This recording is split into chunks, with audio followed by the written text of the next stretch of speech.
what a privilege it is for the Women's International League for Peace and Freedom to host this reception for the 2014 Food Sovereignty Prize winners. And we're doing that along with Citizens for Community Improvement of Iowa and Occupy the Food Prize. And so we're just so very proud to be a part of that. Like I said, it's just really a privilege to be here. What? I know Dennis is here.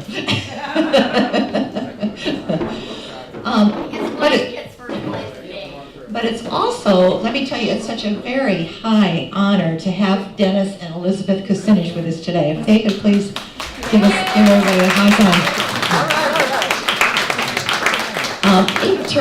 Eight-term Congressman Dennis Kucinich is internationally renowned for his promotion of peace and his work on behalf of the food movement.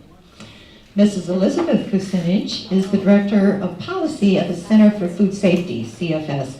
She's also the producer of the film GMOOMG. So I guess that lets you know where she stands on things. Her film has been winning critical acclaims, and we're so happy that she's here with us. She's also a board director and policy committee member of the chair of the Rodale Institute, which is America's oldest organic research institute. So we're very proud to have her here today. And we're just also tickled because she is going to accept our Strong Feisty Women Award for 2014. We're so excited about that.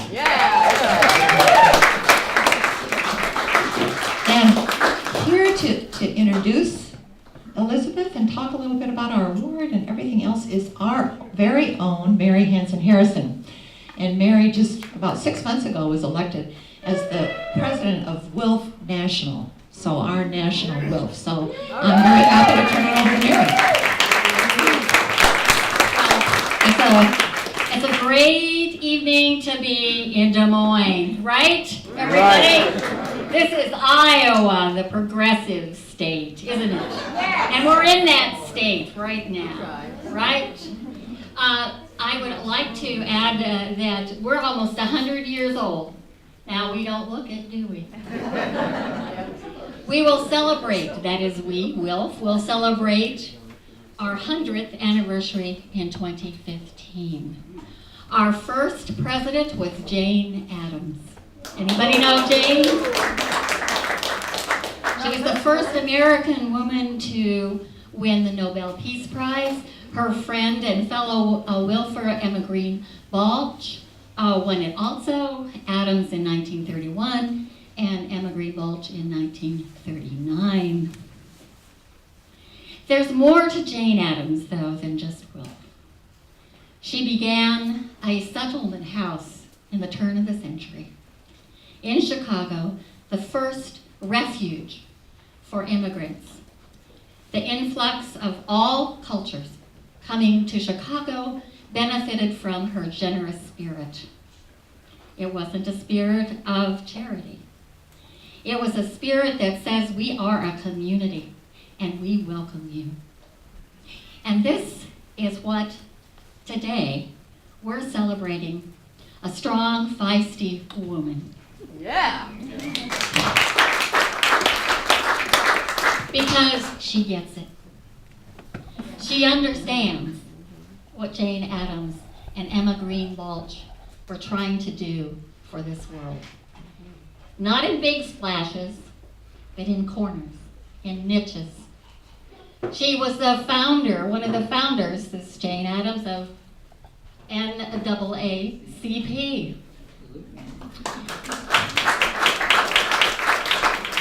It was 116 years ago that she gave a talk about democracy and social action, and guess where, Mr. Woods? Grinnell, Iowa. In this tradition of activism, caring, we're celebrating Elizabeth as an individual, a woman who gets up every morning and thinks and decides and works for other people. She is the woman that we can turn to with pride. And we need all the women to stand up and shout and celebrate and work. Because if we don't do it, Who's going to do it? That's Right? right. We'll do it. Now, Elizabeth, I'll give you a little bit of time here. Come on forward, because we're going to give you this award. And it's a little bit kind of small for me to read, so I'm going to read it here. The Women's International League of Peace and Freedom thanks you for your relentless advocacy for safer food, for a safer world. Your clear voice, your imposing intellect, and your generous spirit are changing our world. You give us hope.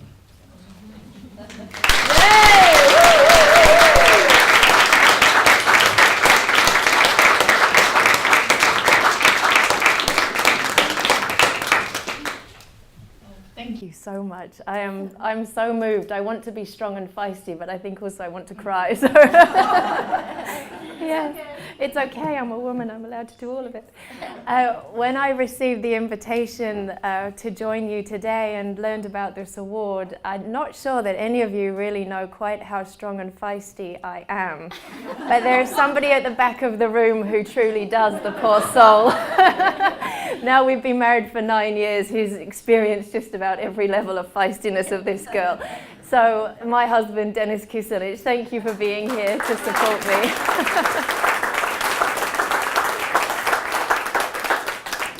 And I just wanted to share a few words about my own background, being brought up in the United Kingdom and learning from a very young age about the patriotic actions of my family members in World War I and World War II. Actually, Dennis and I just came back from Belgium, where we followed my great-grandfather's footsteps. He fought in the Somme and survived the Somme, where 20,000 men died in the first 20 minutes of battle, and then 5,000 people per day for the next 3 months lost their life in that single battle. 12 million people died in the First World War.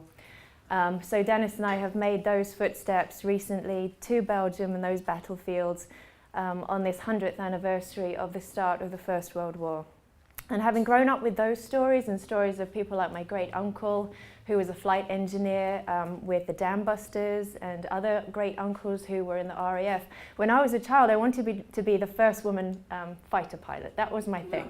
So I would always go to Duxford Air Museum. Behind my bed, I had an F-16A. I had my first flying lesson at the age of 10. I was really adamant that I was going to go in and fight the good fight for good and kill the evil people, and that was what I was going to do. And anyway, so as I grew up, I remember when I joined high school, I was told to do a project, and I chose the project on my favorite topic, which was war. And fighting for good over evil and all of that stuff from the naivety. And as soon as I started to read about war, I understood the politicization of it, the manipulation. I think I was 11 or 12 years old, and I decided that going into the military was not the direction for me, but fighting the good fight for good certainly was. And I changed direction, and when I left high school, I went to India for 6 months. And I worked in the Missionaries of Charity. I went on my own and knocked on the door of a Mother Teresa home and worked there for a few months. And then I moved to a village and helped to set up an education project. Came home and did my degree in religion and theology. And then I did my master's degree in international conflict analysis. And then after that, I went to East Africa, and I lived in the bush in East Africa for 1.5 years. And I worked on different community development issues. I worked in education and also developed intermediate technologies, biogas and rainwater harvesting for the communities that I lived in there.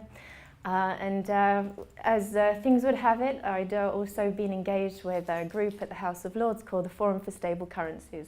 And I decided that as lovely as it was to deliver services to people directly, that it was very important that I should actually try to find a way to address things more systemically and see where the policies were coming that were actually causing for people on the ground to everywhere suffer in certain ways. And a wonderful thing happened. I met Dennis in Washington, and right now, very condensing that story, Dennis and I are on a tour now. We launched in Iowa this week. We've done first couple of speaking tops. But the theme of it is from 9/11 to 11/11, from terror to peace. So from 9/11 to armistice. And so for the next couple of months, that's what we're going to be doing, talking about the transition for how to get from a place of fear to a place of courage. Really using our hearts as opposed to our lower limbic systems and our lower chakras. And so we're looking to redefine national security, truly redefine it. And as we're having this conversation around the country, we understand how everybody, because we're listening to people, understand that national security is not about militarism and waging war. It's about taking care of things at home. It's about true human security. And so that's what this strong, feisty woman is now working on with her strong, feisty husband. And I thank you so much for having me today. And I feel so honored to be in the room with you. Thank you.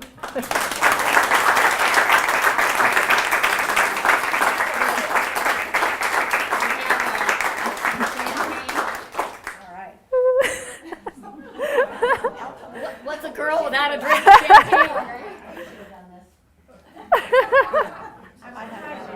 Try Dennis. Maybe Dennis. Oh, happy. Oh, give it. Dennis, hold the top. Hold the top. Let the women do it. The other place that we went to last week, it's a very tight one, oh my goodness, is we went to Champagne. So we went to the Champagne region. So, cheers everybody. Oh, thank you. Well, to you and your good Oh, works. yeah, look, I'll pour yours. We can fantasize We it. can fantasize. All right. We never have to fantasize about champagne if No, it's no, in no, hand. no. Well, y'all, here we go to democracy, working the work, and doing the work.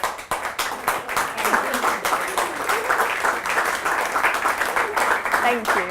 Cheers. Standing ovation, I think, ladies. Standing ovation. Give this woman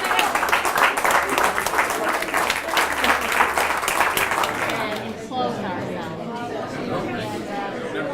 The younger generation is changing. Anyway, nice to meet you, and thank you for all your good work. I like to say in my speeches, they used to have a phrase that said better living through chemistry. Well, we got the chemistry. The better living we have partially. but unfortunately, the oligarchy So. Well, thank you very much for being here also. I'm going to turn it over to Tristan, who's also with Why Hunger, one of the Alliance members, and he's going to introduce us to the winners. So we're going to have some time to hear from them and also to speak with them. So Tristan, I'll hand it over to you. All right, thanks, Jan. Thanks, everybody. This is a fantastic event, and I just want to say that tomorrow is the official sort of the official ceremony of the Food Sovereignty Prize to introduce and honor the winners of the 2014 Food Sovereignty Prize, the 6th annual Food Sovereignty Prize. Many people may know, or you may not know, that the Food Sovereignty Prize was created and launched in Des Moines back in 2009, when at a conference, many organizations that you heard from today, were here in Des Moines at the same time as the World Food Prize, and we knew that we needed to tell a different story of what was happening. And so this year, we are pleased to honor the 6th annual Food Sovereignty Prize to community development in Bellingham, Washington.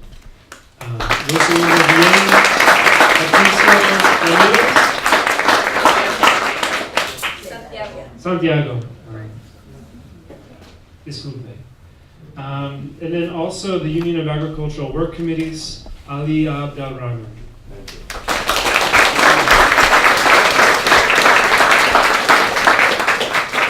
And so I'd like to ask Rosalinda, Patricio, and Ali to say a few words. Good evening for everyone. Really, I'm My feeling is very sensitive toward your invitation and meeting you. For me, it is the first time at United States of America, and everyone, we have about more than maybe 12 organizations, different names, but all are looking for the same goal, for the same purposes. We are all together looking to help the poor people, especially the farmers.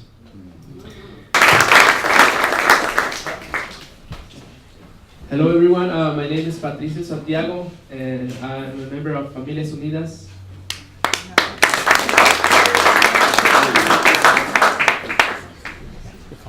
And it's a farmer worker union.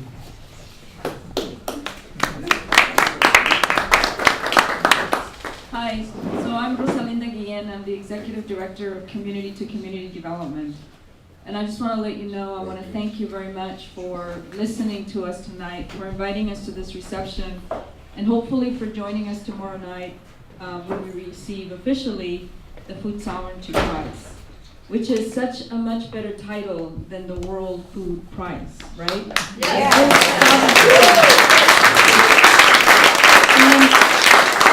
I want to thank the U.S. Food Sovereignty Alliance for honoring us in this way, because the World Food Sovereignty Prize is the people's prize.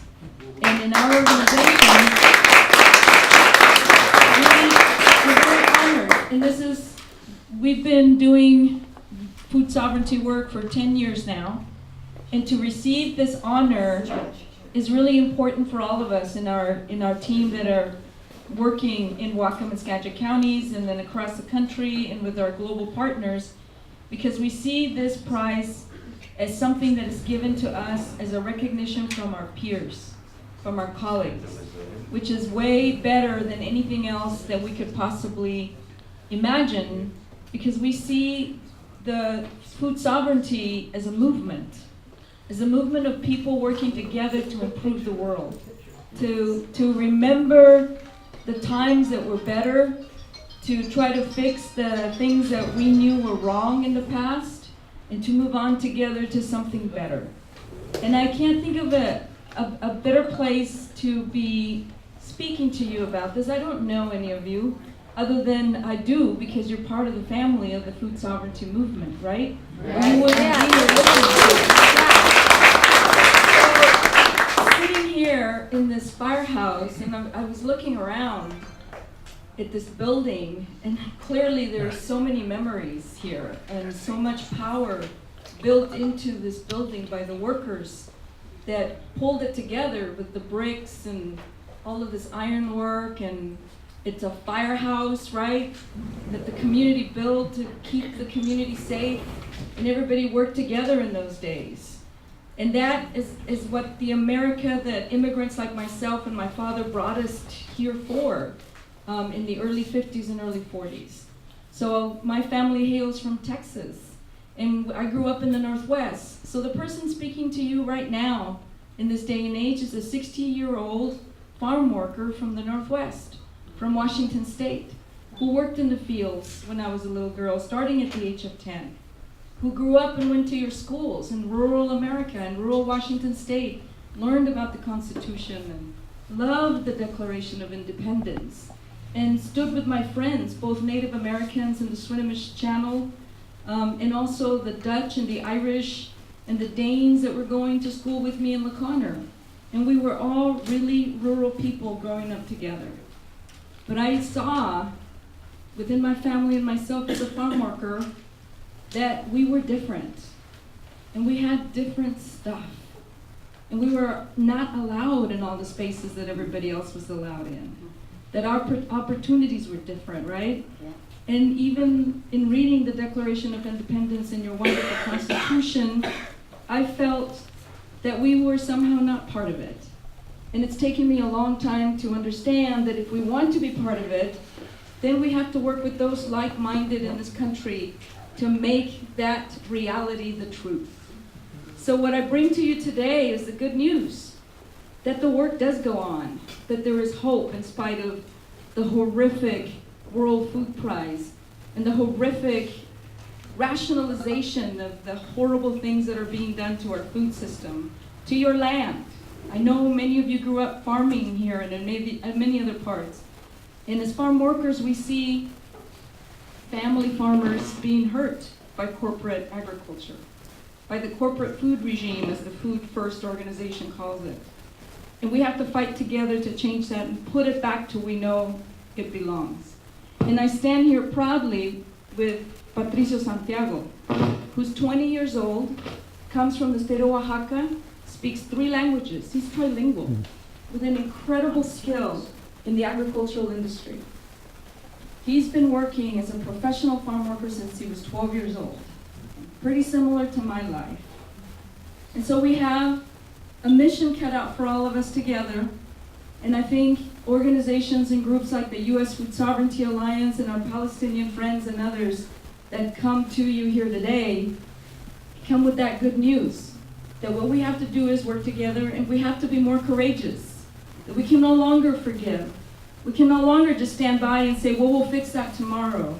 Or if we change this regulation, it'll get better. Or if we approve that law but compromise a little bit, we'll come back and fix it later. Because we know they never come back and fix it later. And we as farm workers are the ones that are suffering the brunt of that. So thank you so much for giving us the incredible hospitality that you did tonight with filling our plates with food and, listening to us. It's wonderful to be in Iowa. I've never been here before, but I know the history of Iowa, and it's important, right? Yes. Agricultural center. Just don't forget that farm workers are also part of your history in the agriculture here. And we are in the middle of a very strong campaign for a union contract supporting Familias Unidas por la Justicia. And I cannot end this without saying that you must not eat Driscoll berries. We're boycotting Driscoll because they are supporting Sakuma berry farms in opposing the signing of a union contract with Familias Unidas por la Justicia. And that kind of economic power is what's going to get the management of Sakuma berry farms to the negotiation table. So don't eat any Driscoll berries until Patricio says you can.